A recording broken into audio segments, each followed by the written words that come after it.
Sarap. Hmm? Andito nga tayo sa harap ng Quiapo Church mga K-Pips. Tapos nakita natin tong nagtitrending na tindahan ng mangga. Tara samahan nyo ako. Tanungin natin kung magkano yung presyo ng mangga nila dito at kung gaano kasarap to. Tikman natin. Yan mga K-Pips, nandito nga tayo sa Joby Manggong. Madam, ano pong pangalan nyo? Josie. Josie, kayo po si Nanay Josie. Nanay Josie, magkano yung presyo ng mga binibenta nyo pong mangga? 70. 70 pesos po yan. Pati po itong singkamas. Tapos meron din po kayong bagong. Ito po yung special. 60 pesos lang po yung isang ganito. Yun. Isang ganito po. Ay, ito na rin po yung yung number ninyo. Kung sakaling order sila through online, meron din po kayo. Yun. Ayun, anong oras po kayo nag-start magbenta dito? 10 o'clock. 10 o'clock po ng umaga. Hanggang anong oras po? Hanggang 9. Hanggang 9 PM po ng gabi. Nakakailang rin po kayo nito? Nakakailang order rin po kayo ng sa maghapon? Pag ordinaryong araw, 100 kilo. Sa ordinarong araw po, 100 kilo po. Pero pag yung naman po, Sabado Linggo? Friday, Sabado Linggo, nakakaano kami 160 kilos. 160 kilos? Ang dami na rin po pala, no? Ano po yung mga sausawan ng mangga nyo dito bukod sa bagong? Yun, bagong. Tapos ito yung salt tsaka yung chili po. Pares din po yan, marami po talagang bumibili yan tsaka tumitikip yan. Okay po. Naipa-order po ako ng isang mangganay. Yun. 70 pesos lang po yan, no? Yun, no? Dito lang po yung bagong po. Pwede pong pagaluin yan? Ayun, sige po, pagaluin natin para matikman natin. Sinishake nyo din po yan para pa-shake na lang po ako na para umabot hanggang sa ilalim. Yun, no?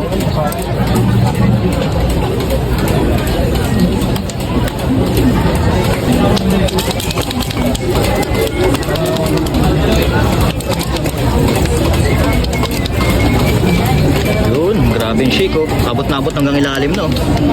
Yun. Yun mga K-Pips, ito na yung kanilang mangga. Nagkakalaga ng 70 pesos lang mga K-Pips. Tara, tikman na natin to. Yan mga K-Pips, nandito nga tayo ngayon sa May Quiapo. At ito nga pala, dinayo natin yung Joby Manggong mga K-Pips. Sumorder nga tayo sa kanila ng mangga. Nagkakalaga lang to ng 70 pesos. Tikman natin. May lapag lang to ako na yan. Yun. Mga K-Pips, pinagalo nga pala natin yan, yung mangga, tsaka yung asin. Tapos tikman natin kung anong lasa.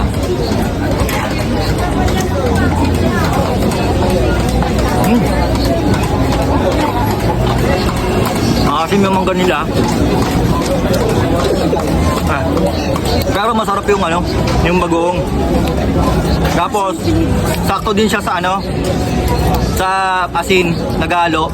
Kasi tama lang yung alat ng bagoong nila, hindi siya ganun kaalat. Parang dumagdag lang yung alat ng asin, tapos yung anghang niya.